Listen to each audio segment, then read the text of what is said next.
이스라엘을 부르는 호칭은 여러 가지가 있습니다. 물론 이스라엘이라고 부르기도 하고요. 예수님 당시에는 유대인이라고 불렀습니다. 또 애굽에서 노예 생활할 때는 그 낮추어 부르는 말로 히브리인이라고 부르기도 했습니다. 이스라엘은 본래 야곱의 또 다른 이름입니다. 야복이라는 강에서 천사와 야곱이 씨름하고 나서 하나님께 받은 새 이름이 이스라엘입니다. 하나님과 겨루어 이겼다는 뜻을 가지고 있죠. 반면에 야곱이라는 이름은 발 뒤꿈치를 잡았다는 뜻을 가지고 있습니다. 형 에서의 발 뒤꿈치를 잡고 자기가 먼저 나오려고 했다는 데서 유래된 이름입니다. 그 욕심이 결국 형과 아버지를 속이고 장남, 이 복을 가로채게 합니다. 그래서 야곱은 이미지가 속이는 자, 야비한 자, 그런 느낌을 줍니다. 반면에 이스라엘은 신실한 자의 이미지를 갖습니다. 성경을 읽어보면 하나님이 이스라엘아 하고 부를 때는 사랑하는 아이를 또 사랑하는 연인을 부를 때 느낌을 받곤 합니다. 이스라엘 왕국이 반토막 날 때가 있었습니다. 야곱의 12아들이 성장하여 부족, 이스라엘식으로는 지파라고 불렀는데요. 총 12지파가 다윗 왕 때 통일 왕국을 이루었지만 솔로몬 왕 이후에 북쪽 11개 지파가 북이스라엘이라는 나라를 이루고 남쪽 유다를 중심으로 한 유다 지파를 중심으로 한 남유다 왕국을 이루면서 둘로 나뉩니다. 북이스라엘은 왕에 대한 반란, 암살 이런 것이 계속되다가 결국 아시리아라는 제국에게 멸망을 당합니다. 그리고 아시리아 제국의 사람들이 북이스라엘의 수도인 사마리아에 자기 백성들을 이주시키면서 혼합 민족이 됩니다. 곧 혈통이 혼혈이 되었다는 것이죠. 반면에 남유다는 그 뒤에 바벨론에게 멸망을 당하기는 하지만 바벨론에 끌려가서도 혈통은 철저하게 지킵니다. 이제 그 뒤로부터 남유다 왕국 사람을 유대인, 마치 이스라엘 전체를 대표하는 이름인 것처럼 유대인이라고 부르기 시작하는 겁니다. 이 역사 속에서 알 수 있듯이 유대인들은 자신의 순수 혈통을 자랑합니다. 반면에 혼혈인 사마리아인들을 멸시하죠. 요한복음 4장에 나오는 사마리아 여인, 예수님이 물 좀 달라 그렇게 했을 때 왜 유대인인 남자가 사마리아인 여자에게 물을 달라고 합니까? 하고 톡 쏘아 붙입니다. 그 배경이 거기에 있는 겁니다. 유대인은 사마리아인들을 상대도 해주지 않았습니다. 아주 멸시했던 거죠. 혈통이 다르다는 겁니다. 순수 혈통을 자랑하고 율법을 철저하게 지키고 그 율법에 해박한 지식을 가진 자들이 바로 유대인이고요. 그들이 예수님을 미워하고 예수님을 죽이려고 하는 것으로 많이 묘사되고 있습니다. 오늘 본문에도 예수님은 그 유대인들로부터 공격을 당합니다. 율법을 가지고 예수님을 공격합니다. 하나님이 주신 율법인데 그 율법으로 하나님의 아들을 공격하는 이상한 일이 일어나는 거죠. 예수님이 양문곁 베데스다 연못에서 38년 된 병자를 고치신 일이 있는데 이게 문제가 됐습니다. 안식일에 의료 행위를 했다는 겁니다. 이것보다 더 문제를 삼았던 것은 예수님이 내 자리를 들고 가라 그렇게 말씀을 하셨는데 이게 더 큰 문제라는 겁니다. 자기가 38년 동안 깔고 앉아 있었던 그 자리는 이 사람의 집에 해당하고요. 그 자리를 들고 옮기는 일은 이사하는 행위입니다. 그러니까 안식일에 이삿짐을 옮겼다고, 일했다고, 그리고 안식일에 일을 시켰다고, 사주했다고 예수님을 비난하는 겁니다. 사람이 살아났습니다. 아무 희망도 없던 사람이 살아나는 놀라운 일이 일어났는데도 유대인들은 율법을 어겼다는 데에만 마음을 모으는 겁니다. 생각이, 눈이 거기에만 가는 거죠. 왜 이렇게 됐을까요? 유대인들의 마음이 아주 굳어져 버린 것입니다. 한국말에 고정관념이라는 말이 있습니다. 마음이 굳어버리면요, 생각이 한쪽으로만 계속 흐르게 되는 겁니다. 한쪽으로 그냥 딱 박혀버리는 것을 고정관념이라고 하죠. 프로이드는 이런 것을 고착과 퇴행이라는 말로 설명을 한 적이 있습니다. 어린 시절에 받았던 상처가 마음에 딱 굳어 있습니다. 그러면 그 상처받았던 분위기, 그 상황에 가면요, 아무리 나이가 많이 먹어도 똑같은 그 어린아이의 마음이 돼서 이상한 감정으로 반응하고 막 감정이 이상하게 퇴행되어 버린다. 그렇게 설명을 한 적이 있습니다. 마음이 굳어버리면 고정관념을 가지게 되고 선입견을 갖게 되는 겁니다. 그 굳어버린 마음으로 예수님이 하시는 일을 보니까 그건 놀라운 일, 정말 감사한 일이 되는 게 아니라 율법을 어긴 일로만 보이게 되는 겁니다. 안식일을 그렇게 중요하게 여기면서도 그들은요, 할례를 베풀기 위해서는 안식일을 어깁니다. 완전히 자의적인 해석을 하는 거죠. 안식일 계명을 잘 지켜야 한다고 하면서 예수님은 죽이려고 합니다. 십계명에 살인하지 말라. 그 계명은 어겨도 되는 겁니다. 안식일법을 어긴 자를 처단하기 위해서요. 안식일을 수호하기 위해 다른 계명을 마음대로 재해석해 버리는 겁니다. 마음이 굳어버리면 이렇게 되는 거죠. 부활하신 예수님께서 초대교회 7교회에 보내는 그 편지 한 부분이 요한계시록에 기록이 되어 있습니다. 예수님은 그 중에서 에베소 교회를 책망하시는 말씀을 하시는데요. 에베소 교회는 그렇게 책망받을 만한 교회는 아닙니다. 굉장히 훌륭합니다. 예수님이 그들에게 하시는 말씀의 내용만 봐도 이들은 굉장히 훌륭한 교인들이었습니다. 한번 잘 들어보십시오. 예수님의 말씀이 이렇습니다. 내가 내 행위와 수고와 내 인내를 알고 또 악한 자들을 용납하지 아니한 것과 자칭 사도라 하되 아닌 자들을 시험하여 그의 거짓된 것을 내가 드러낸 것과 또 내가 참고 내 이름을 위하여 견디고 게으르지 아니한 것을 아노라. 에베소 교회 교인들은요, 수고하고 인내했습니다.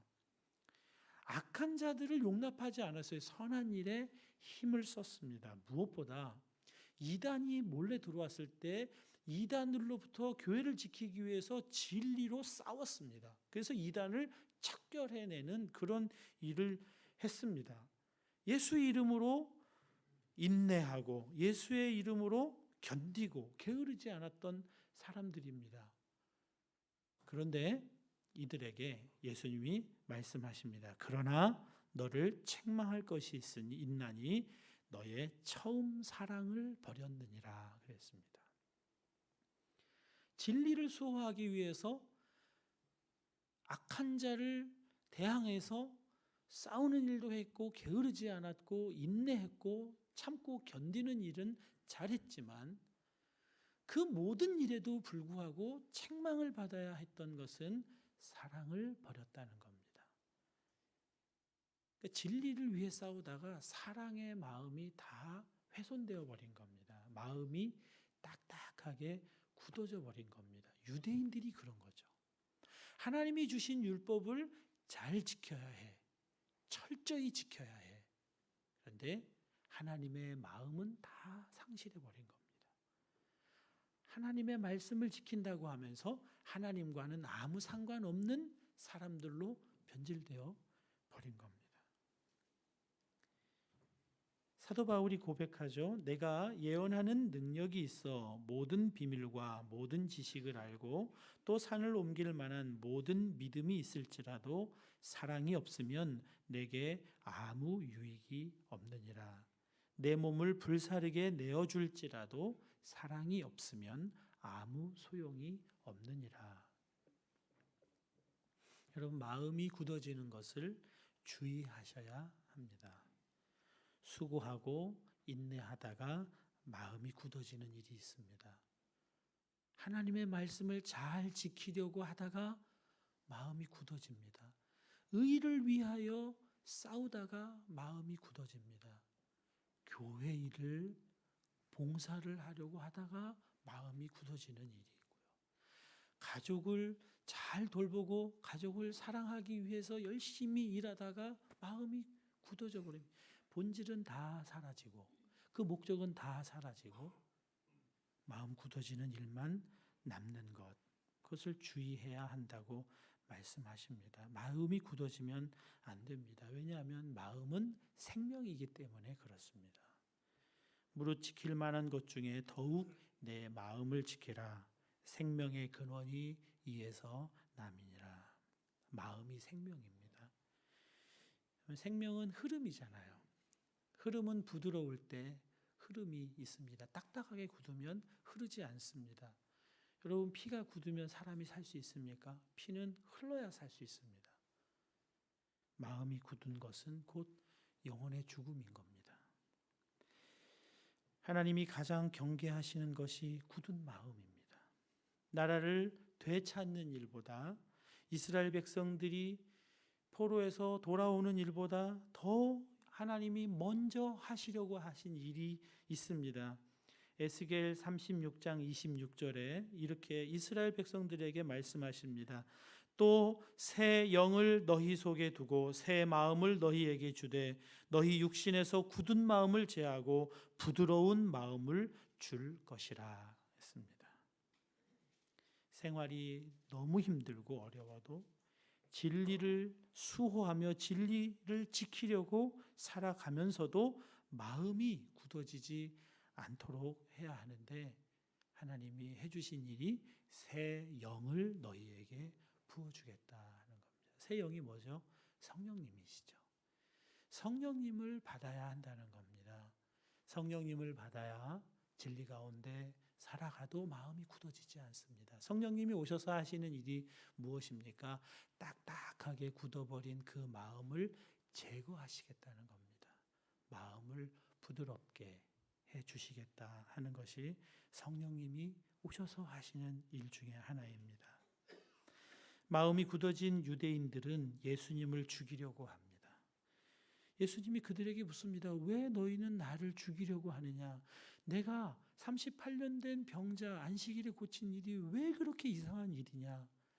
너희는 할례 받기 위해서 안식일을 어기지 않느냐? 전신을 깨끗하게 한 이 일이 왜 안식일을 어기는 일이라고 그렇게 나를 죽이려고 하느냐? 이렇게 물으십니다. 그들 속에 있는 것을 드러내 주세요. 그런데 그들이 뭐라고 대답을 합니까? 당신은 귀신 들렸다는 겁니다. 우리가 언제 당신을 죽이려고 했느냐고 도리어 귀신 들렸다고 예수님을 비난합니다. 마음이 굳어지면 이렇게 고집스러워지고요. 거짓말을 너무나 쉽게 합니다. 자기 합리화에 굉장히 빠르게 됩니다. 마음이 굳어지는 건 그래서 정말 무서운 겁니다. 마음이 굳어지면요, 하나님이 하시는 일을 하나도 볼 수가 없습니다. 하나님이 지금 역사하고 계시는데도 하나님이 어디 계시냐고 그렇게 알지 못합니다. 굳은 마음을 제하시고 부드러운 마음으로 우리의 마음을 바꾸시는 성령님을 여러분 다 받으시기를 축복합니다. 예수님이 명절에 많은 사람들 앞에서 말씀을 가르쳐 주셨습니다. 그 말씀을 듣고 유대인들이 놀라요. 근데 그 놀라는 방식이 참 이상합니다. 여러분, 말씀을 듣고 야, 어디서 저런 말씀을 아셨을까? 참 존경스럽다. 이렇게 나가는 게 아니라 글도 배우지 않은 자가 어떻게 저렇게 율법을 알까? 이상하다 이렇게 생각을 합니다. 정말 마음이 굳어도 심하게 굳어진 거죠. 경외심을 가지기보다는 의심을 품습니다. 그들에게 예수님이 하시는 말씀입니다. 16절, 17절입니다. 예수께서 대답하여 이르시되 내 교훈은 내 것이 아니요 나를 보내신 이의 것이니라. 사람이 하나님의 뜻을 행하려 하면 이 교훈이 하나님께로부터 왔는지 내가 스스로 말함인지 알리라 그랬습니다. 하나님께로부터 왔는지를 모르니까 예수님이 가르쳐 주시는 아주 중요한 교훈이 여기에 있습니다. 신앙생활을 하면서 좀 답답할 때가 있죠. 이건 하나님의 뜻인가 아니면 그냥 내 생각인가, 이게 참 구분이 안 돼서 좀 답답할 때가 있습니다.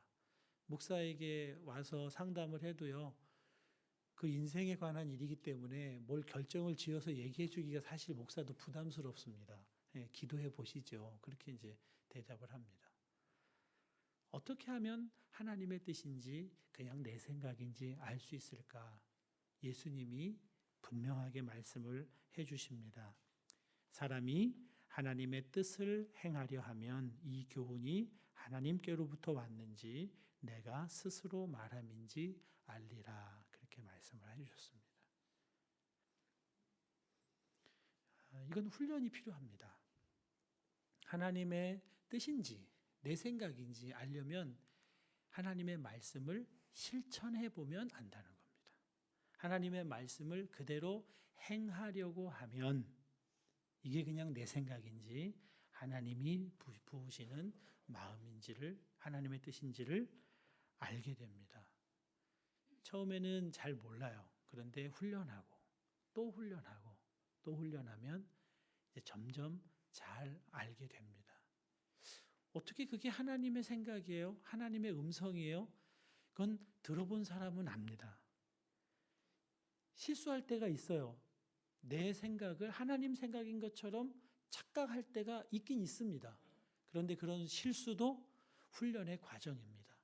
그 훈련의 과정을 통해서 하나님의 음성, 하나님의 뜻, 하나님의 생각은 더 분명하게 우리에게 들려집니다.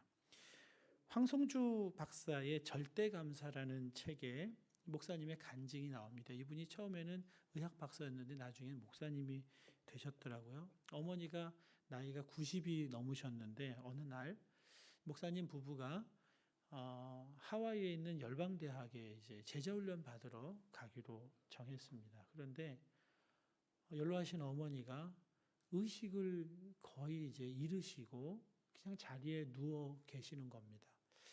열방대학에서 훈련 받는 일은 약속이 된 일이고 갔다가 그 사이에 어머니가 돌아가시면 이건 큰 불효가 될 것 같고 어떻게 해야 될지 고민이 됐습니다. 그때 하나님께 질문하는 기도를 합니다. 하나님, 제가 이 상황에서 어떻게 하면 좋을까요? 하나님이 아이디어 하나를 주셨습니다. 어머니가 누워 계시는 그 자리 맞은편 벽에 큰 글씨로 어머니에게 편지를 써놓고 가는 겁니다. 근데 그 편지의 내용이 감사였습니다. 어머님께 10가지 감사. 1. 평생 동안 사랑해 주셔서 감사합니다. 2. 낳아주시고 길러주셔서 감사합니다. 3. 사랑의 본이 되셔서 감사합니다. 4. 날마다 기도해 주셔서 감사합니다. 5. 큰 꿈을 갖도록 격려해 주셔서 감사합니다. 6. 좋은 학교 최고의 대학에 보내주셔서 감사합니다. 7. 큰 인물이 되도록 영감을 주셔서 감사합니다. 8. 신앙생활의 본이 되셔서 감사합니다. 9. 가족과 친척들을 섬기는 본이 되셔서 감사합니다. 10. 평생 저를 위해 흘리신 눈물, 헌신과 수고에 감사드립니다. 감사 10가지를 써놓고 어머니가 보시도록 해드리고 이제 열방대학을 갔습니다. 한국에 소식이 왔어요. 어머니가 좋아지셨다는 겁니다. 어떻게 어머니가 좋아졌을까? 의식이 또렷해지시고 앉으시고 기어다니시더니 일어나셨다는 겁니다. 교회에도 나가신대요. 백발이 성성한 분 머리카락에 까만 머리카락이 나기 시작했다고, 그런 소식까지 듣습니다. 어떻게 이런 일이 일어났을까? 어머니가 의식이 가물가물한 상태에서 잠깐 의식이 돌아와서 맞은편에 있는 감사 내용을 읽게 됐습니다. 아들의 그 마음이 그대로 전해졌어요. 마음의 기쁨이 솟아요. 그리고 내가 아들을 위해 죽기까지 기도해야 되겠구나. 그 마음이 들었습니다.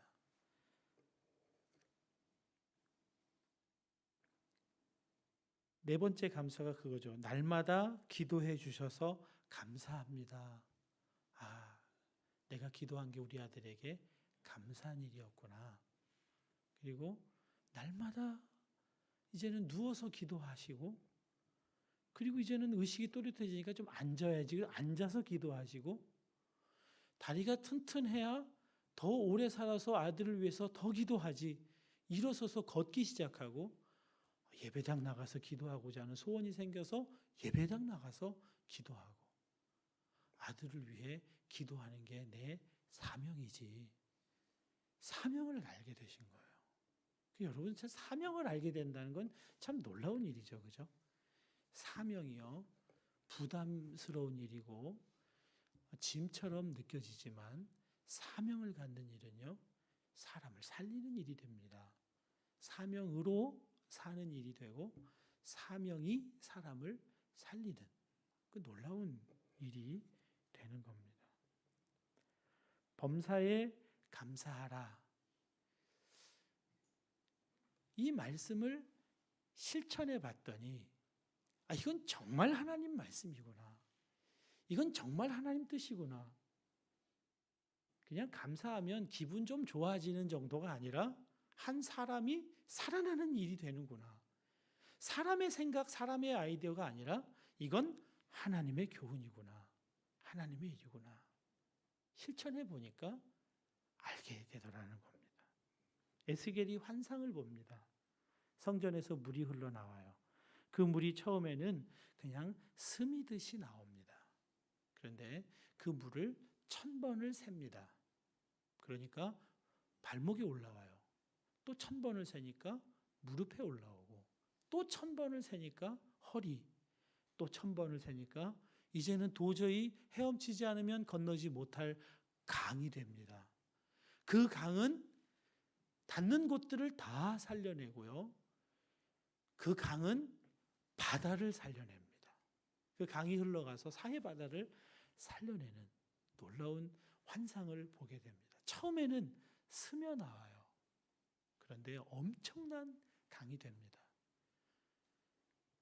항상 기뻐하라, 쉬지 말고 기도하라, 범사에 감사하라. 이는 그리스도 예수 안에서 너희를 향하신 하나님의 뜻이니라.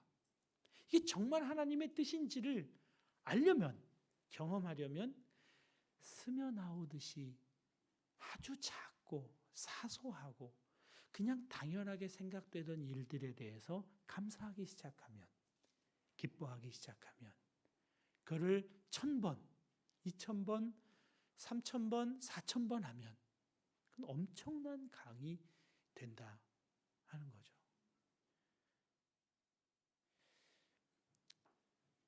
남의 집 자식은 공부도 잘하고 지합길 잘 간다고 하는데 너는 좀 왜 그러니?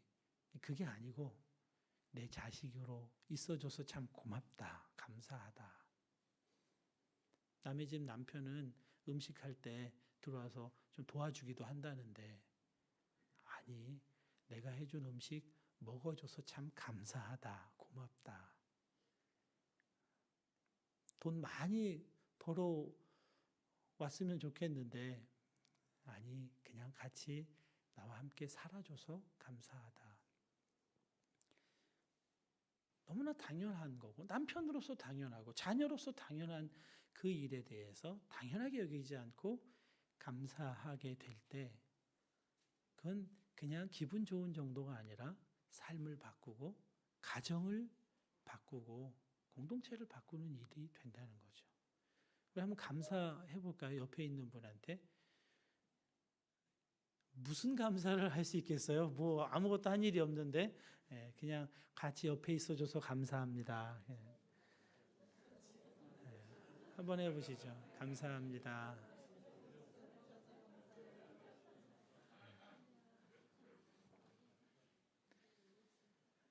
앞뒤에 계신 분하고도 한번 할까요?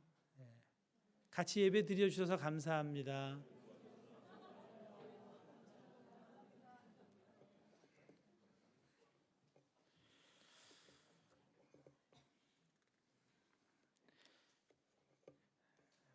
감사를 실천하면 여러분 그게 정말 하나님이 우리를 향하신 뜻이구나 하는 것을 분명하게 알게 되고, 그냥 사람들이 얘기하는 세상 사람들도 다 감사는 얘기하니까 그냥 기분 좋은 그런 정도가 아니라 하나님의 일이 이루어지고 하나님의 일이 나타나게 된다는 것을 믿음으로 가지고 아주 작고 사소하고 별것 아닌 일에 감사의 마음으로 대하시면 듣는 사람이 살아나고 하는 사람도 살아나고 더 풍성하게 되어질 줄로 믿습니다. 여러분, 그렇게 감사가 살아나면요, 기쁨이 살아나면요, 사명도 감당하고 살아가게 됩니다. 사명을 이루면서 살아갑니다. 마음이 굳어지면 순종이 어렵습니다. 하나님 말씀이 들려지지가 않으니까요. 성령님 받으셔야 합니다. 성령님 받으시면 마음이 굳은 마음은 제거되고 부드러운 마음이 됩니다. 순종할 마음이 세워지죠. 하나님 말씀 순종하여 실천하면요, 정말 하나님 말씀이구나, 하나님께로부터 온 교훈이 맞구나 확인하고 그 위에 서서 살아가게 됩니다. 그 하나님의 말씀이 여러분의 삶을 지배하고 다스리고 통치하시는 귀한 말씀 되기를 주님의 이름으로 축복합니다. 이제 함께 찬양하겠습니다.